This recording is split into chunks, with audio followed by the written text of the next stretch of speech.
So in yesterday's video, I talked about how there were reports coming out that it is likely Zach Lavine will forego a contract extension with the Bulls to become an unrestricted free agent in 2022. And I brought it up because a few of you had asked me about this, and in the video I mentioned I would likely have to do a separate video on this topic, and that's what we're going to be talking about in this video. So what's going on, everyone? You were listening to Bulls Central here. Hope you're all doing well. So a few of you had asked me about bringing the mailbag videos back, as it's been a while since I've done one of those, and I was meaning to make the mailbag videos on a set cadence, kind of like how I do with the Wednesday hot takes videos, and I've just been focused a lot on other content recently that kind of let this one just slip by. So I will introduce the mailbag videos again. I'll have one out this week, so feel free to leave any mailbag questions you have, and I'll leave a community post for it as well. You can also leave any of your mailbag questions on the Discord, which is linked in the description below. Now, the topic of this video is really one of your questions that I had a couple people ask me about. What does this mean for Zach Lavine's future? Does this mean he doesn't want to stay in Chicago? Are the Bulls now going to try and trade him? I've heard them all.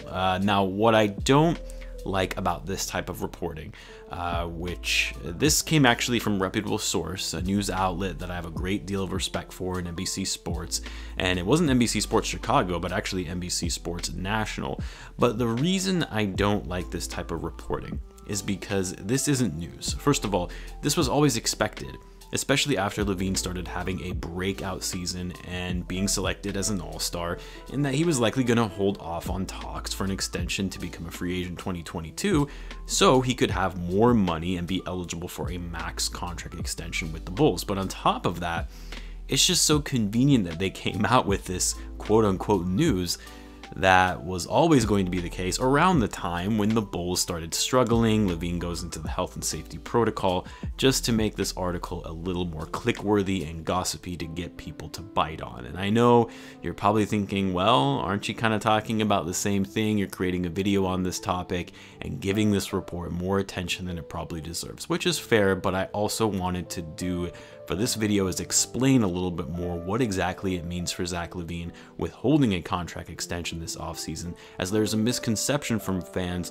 that this is a clear sign that Lavine doesn't want to stay with the Bulls. So yes, I'm bringing the topic to light, but rather attempting to explain what it means. So I'm sure most of you know already, back in 2018, when Zach had just finished his first season with the Bulls, he was set to be a restricted free agent from his rookie contract. Very similar situation to what Lauri Markkanen will be going into this offseason, meaning that he was able to test the open market, teams could offer him a contract, and because he was restricted, the Bulls had the right to match any offer sheet in order to retain him. Now, Lavine received a 4-year, $78 million offer from the Sacramento Kings, which the Bulls matched within 24 hours, and that's the contract that Lavine has been on ever since. Now, at the time, that may have been a bit of a hefty price for a guy like Lavine, given he had only played all but a half season after coming back from his ACL injury, and he looked decent, but it was still questionable whether he would return to form. That season, in just 24 games, he only averaged 16.7 points per game on 4 rebounds and 3 assists, and not very efficient shooting either. He shot 38% from the field and 34% from 3.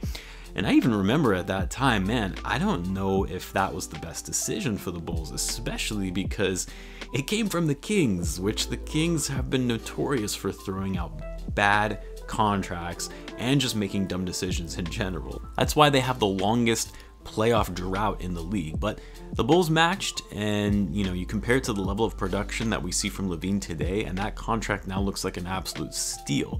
I mean, Lavine is going to be making $19.5 million next season, and Lauri Markkanen was looking to get $20 million in his contract extension. And then, of course, people are talking about Lonzo Ball looking to get even more than $20 million a year. So just putting that into perspective to the caliber of player that Lavine is versus, say, Lauri Markkanen or Lonzo Ball.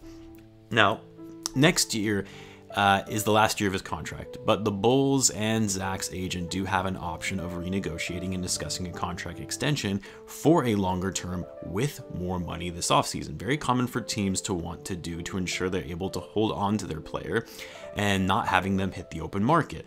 And so Lavine would actually be eligible for a 4-year, $104.8 million contract extension this offseason, which would mean slightly over $26 million a year, which is somewhat low, you could say, given he's just 26, he just became a first-time All-Star, has really taken a step forward in his level of production on the court, and improved other aspects of his game where he was lacking previously. So you would think, well, why wouldn't Lavine take that deal? That's a guaranteed $104 million over the course of 4 seasons.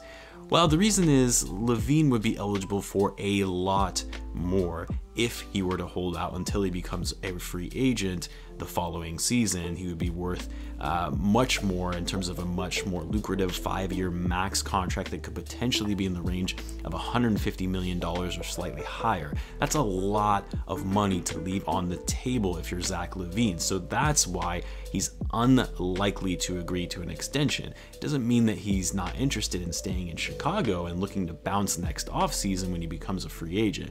Now, it's a bit risky on Zach's part because his value is at an all-time high right now for him. And I'm sure the Bulls would gladly offer him that $104 million 4-year extension that he would be eligible for. It's always possible that Lavine could get injured, have a major regression year, and then ends up not garnering the kind of max money that he was holding out on when he could have locked up a 4-year deal with the Bulls. But in reality, at his age, with his athleticism, he's likely not going to decline as a player or have a down year, or even if he gets injured, you know, it's unlikely to actually deter other teams from wanting to take him unless it's a very, very significant injury. So again, that's why Lavine is likely going to forgo a contract extension, because he knows he could get a lot more if he waits until he becomes a free agent next offseason. But the question remains, and this is why I also wanted to bring up this video and this topic, is really a twofold question. Should or will the Bulls offer him a max contract extension in 2022, since the Bulls can offer him more than any other team? Or the other question, what if Lavine does in fact not intend to stay with the Bulls and wants to go somewhere else when he becomes a free agent? Now, let's address the question of what happens if Lavine doesn't want to stay with the Bulls, meaning if the Bulls are even prepared to offer him a max contract, he says, no thanks, I want to go somewhere else. And let's be real, that's a possibility, you know, given the fact that, you know, based on how the Bulls are currently performing, the fact that Lavine will likely miss the playoffs yet again in his career, meaning he'll go into his 8th season having never played a second in an NBA playoff game. Let's say next season things start out poorly, even if roster adjustments have been made by the front office in the offseason, he may say, guys, I'm not going to stay. Now, my hope is that Lavine would let the front office know that he doesn't intend to stay in Chicago. And not only that, but he would keep it quiet so it didn't go public, which would reduce the Bulls' leverage in getting a good exchange for him in a trade by extracting the most value out of him. Otherwise, they're probably not going to be able to get as much value for Lavine if that is being made public, given the fact that teams would know that he's on the trading block, and if they really want him, they'll just wait until he actually becomes a free agent. Zach doesn't strike me as the type of guy that would be vindictive or malicious in the manner that, say, James Harden handled his situation of wanting to be traded, or even Anthony Davis with his final season with the Pelicans. I think he would do it in a respectful way and let the management know so that they could get something back for him in return, especially if he had, you know, a trade destination in mind and actually was able to dictate where he wanted to go. And yes, if that ended up being the case, my hope is that the front office would look to trade him before the deadline next season, rather than letting him walk for nothing in free agency. Don't try and convince him to stay or see if he maybe will change his mind. If the guy's mind is made up and doesn't have any intention on staying, you have to move on and try to get something for him in return before the trade deadline.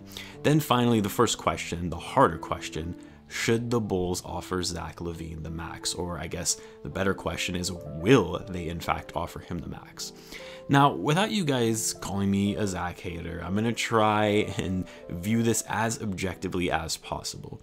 Zach Lavine is an incredible player, an amazingly gifted athlete that has gotten better and better with every passing season. And I think it's possible he might even still have some further room to grow in improving his game. He's an all-star.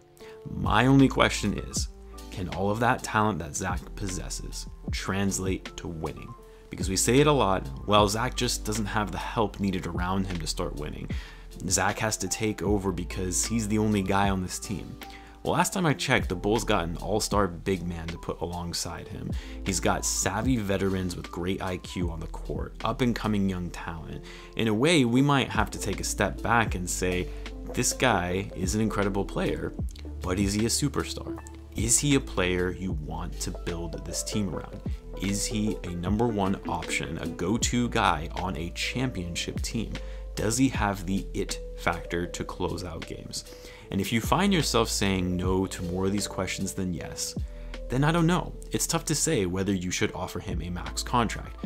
Now, the fact of the matter is there are a lot of guys in the NBA who have received max contracts, whether currently or in the past, who Lavine, in my opinion, is a better player than, and he's much more deserving than some of these other said players. But just because other teams have handed out bad max contracts to guys like Gordon Hayward, or I think even Chandler Parsons was given a max at some point or a near max deal, but just because other players were given stupid contracts doesn't necessarily mean that the Bulls should as well.